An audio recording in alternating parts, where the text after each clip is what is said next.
G'day guys, and welcome back to the workshop. Some workshop infrastructure today. I decided I need to up my rust bluing game, and to do so I need a boiling vessel, something big enough that I can hang a gun barrel in and boil it. But because I want to do a few at a time, I need something relatively decently sized. So what I've got is this. It is a piece of square tubing.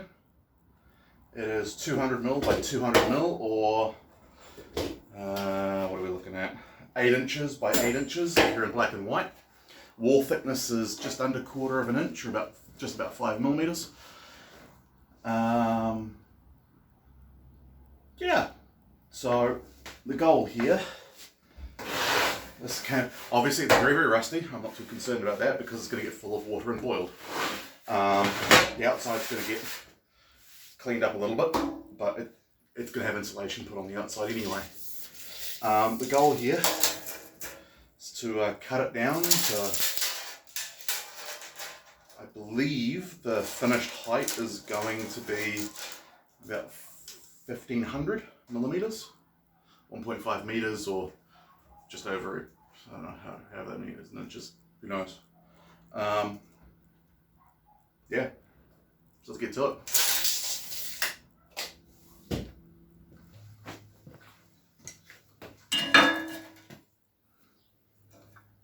So this bit of steel, yeah, was a bit of scrap metal that came out of a local metal merchant. They had it sitting on the rack outside for God knows how long. I offered them $100 and they gave me the whole thing, which isn't too bad for how much weight of steel is actually in here. But both ends have been pretty roughly flame cut. I'm not sure what was used for originally, but I'm going to start by squaring off one end.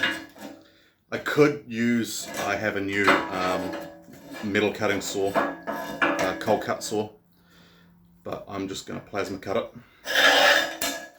And I don't really have too much need to save much in the way of material here. I've got more than I need, so I'm going to cut well back from my lines and just trim these ends up. So I'll get it marked. And she's heavy. Don't let that intro fool you. She is heavy. She's a weighty beast. I don't want to guess how much, but it's a fair amount. Don't do what I do. I'm a trained idiot. You should not be lifting heavy things on your own with nobody around.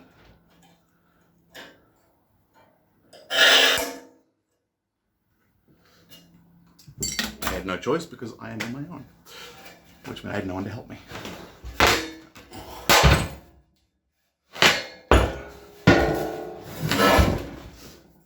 It's only a contradiction if you think about it too hard.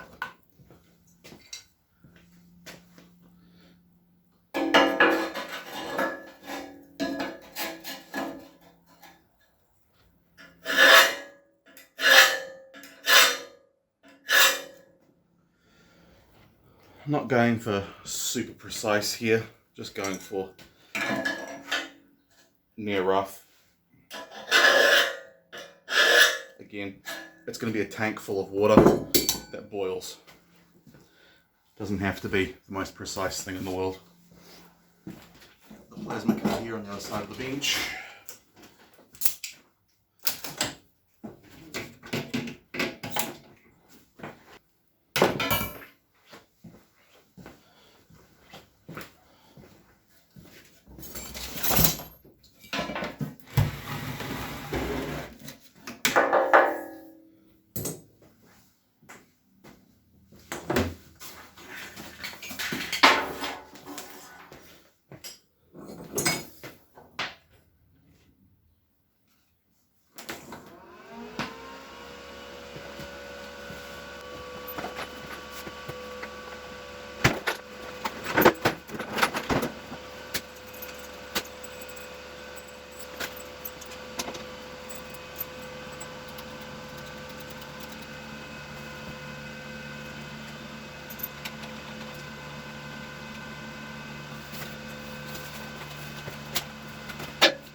I can only find the one glove, it'll have to do. So I'm just going to buzz this along with line.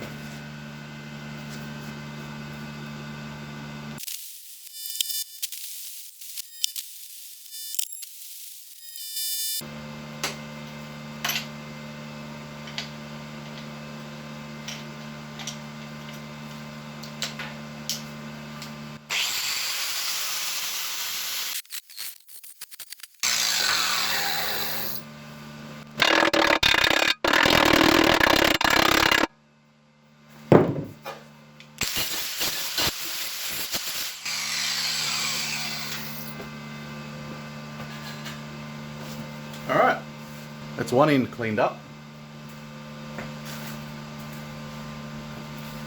So now I'm just going to flip it over, mark out my length, and cut the other end, which hopefully shouldn't be a big problem. There's a big bit of steel though. And now it's warm. Oh, yep, she's warm. Go from this end. So, the length I'm going with is a maximum barrel length between 700 millimeters to a meter, and my element, this is going to be electrically heated. I have a 3 kilowatt 240 volt element. It's going to be stuck in the bottom somehow. That's going to be a to figure that one out.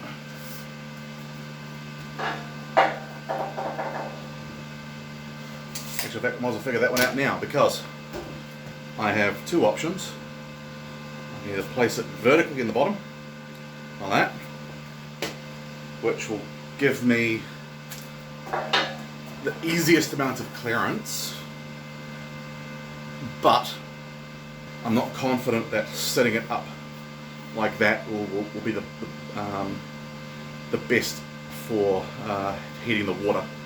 There's all kinds of different calculations and formula and what have you of where the element should be, a space from the bottom to allow water flow, and I can't be bothered with doing any of that.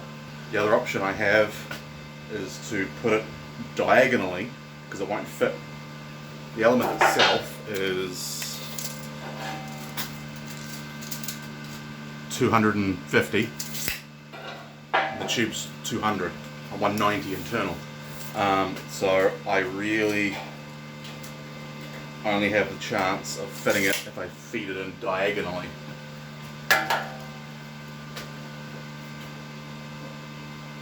Benefit of going in diagonally is I get to shave quite a bit of height out of the whole rig.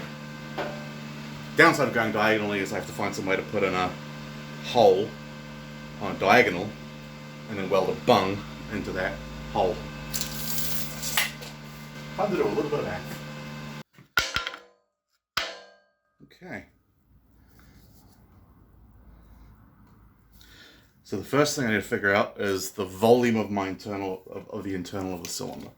So it's going to be 190 by 190. Yes, I'm using a calculator. Yes, I am supposed to be an engineer. You do not 190 times 190 in your head. 36,100 millimeters area. If I go for the maximum height that I was thinking, which is 1.5, so it's times 1500, that's 54,150,000 cubic millimeters. But because this is the metric system, 54 litres of water, internal volume at 1500. If I was to shorten it to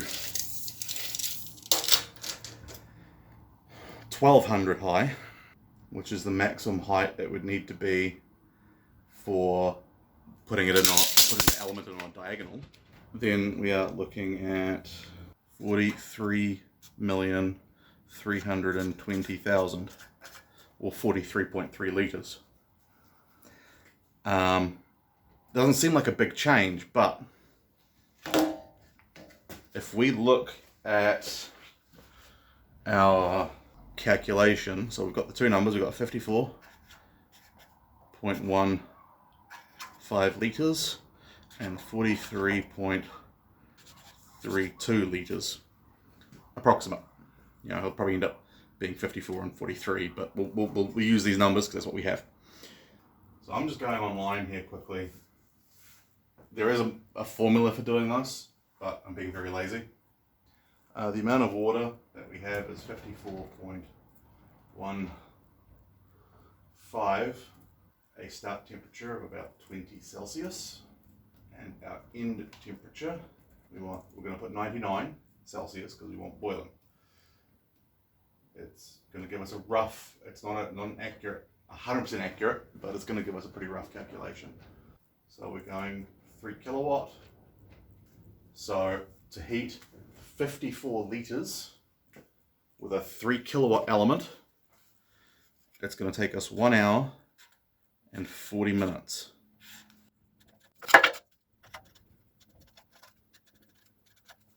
If we go with the 43 litres, it is going to be 1 hour and 20 minutes. So we shaved 20 minutes off of our heating time, and it's actually going to be more than that because there's less heat loss because there's less surface area for the heat to radiate out of. So there's actually a fair bit of benefit to go smaller. I'm probably going to go somewhere in between these two. So instead of going 1.2, I'm probably going to go 1.3. That way I get just a little bit of extra height in case I need to do something really long, but I can still fit the element in there diagonally. I just figured out how to fit the element diagonally, but I think diagonally is going to be the best bet because that way I get a good surface area along the whole thing, heating at the bottom of the tank.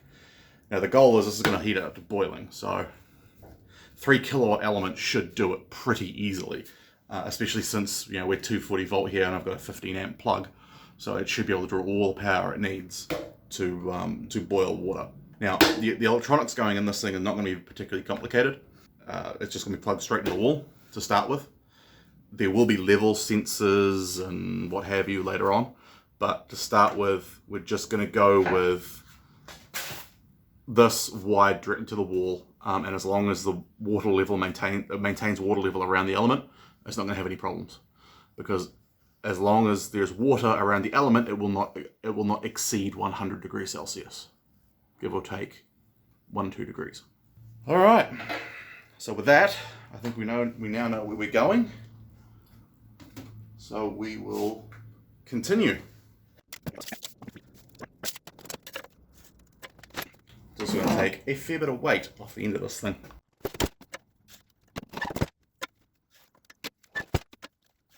Alright, and now we're marked. Let's get cutting.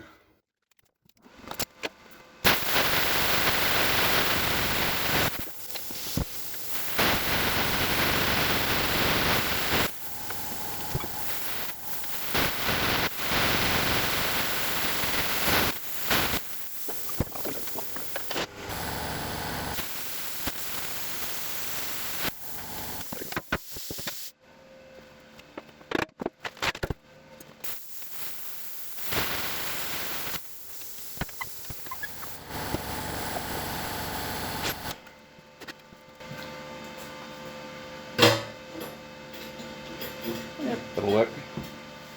I don't have a single piece of steel wide enough to cover that in one go, but I have some offcuts that I can use to make an end cap. Again, none of this is precision work. This was just getting the job done. The other benefit as well is putting the element in the side is that I don't have to worry about putting feet on the underside of it. I can just sit on the base. There will be a ball valve added, so it's just out of the old odds and sods bin. I'll be adding a ball valve at the bottom so that way I can drain the water out. Attach a drain hose so that I can put it outside the workshop. That way there's a way to empty it if you need to. I'll just weld that fitting in there. Should be right. Square up the bottom, weld the base plate on it, and we're almost there. Now, as I said, there will be installation and everything going on in this thing, but I want to get it running first and then worry about prettying it up.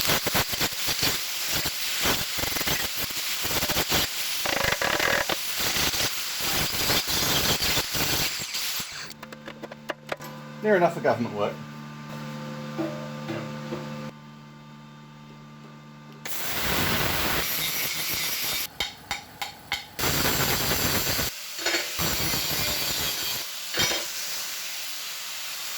Did not want to cut nice and straight. Look at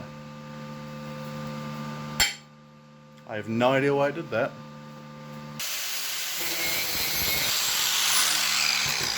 In this particular case, it is not going to matter in the slightest, because that's all just going to get filled with weld anyway. Stick these two together first. Okay, find the one glove. Found it. It's always the last place you look. In this case, in a box, under a bench. So I'm just going to tack these together real quick.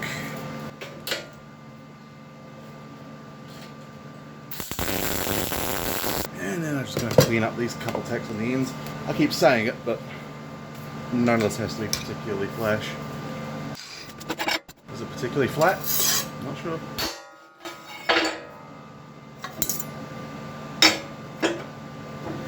Good enough. So that's going to cover that, and this is where I'm going to take at least a moment to ensure it is actually moderately square in relation to the base. So I'm going to tack that. I'm going to get it in.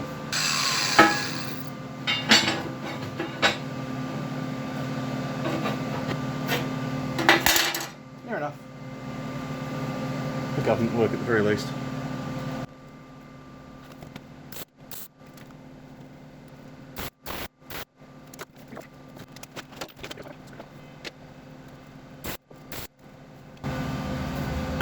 So, just a little bit of anti-spatter spray. For those curious what my welder is, it's a very old, very tired SIG weld Brumby 180. It's a 180 amp welder, 240 volt. It has two settings: voltage step and wire speed. I've had this thing for a very, very long time. There it is down there. I've had it for a very long time. I've welded a hell of a lot with it, and it doesn't fail me. I'd love a new welder, but why replace what isn't broken?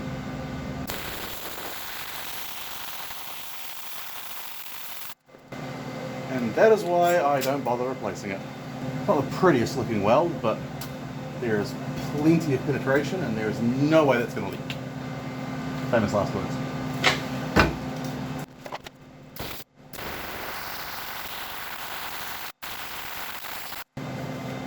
Now what I'll do here, where the join is on the two plates,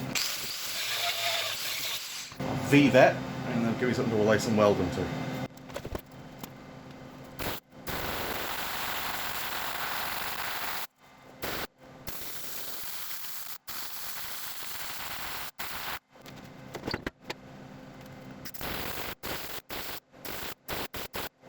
Welded now. It's actually a little while since so I'm able to touch it. It's actually nearly half an hour to an hour. Just stopped, had a drink, and let it cool down. So we're actually going to take a step away from this for the moment, and we're going to go over to the lathe And we're going to go and spin up some fittings, because we now need to make, well, for the first thing, we're going to make that go in there, and while we're at it, we're going to make that go in there. So we might as well go and get that done.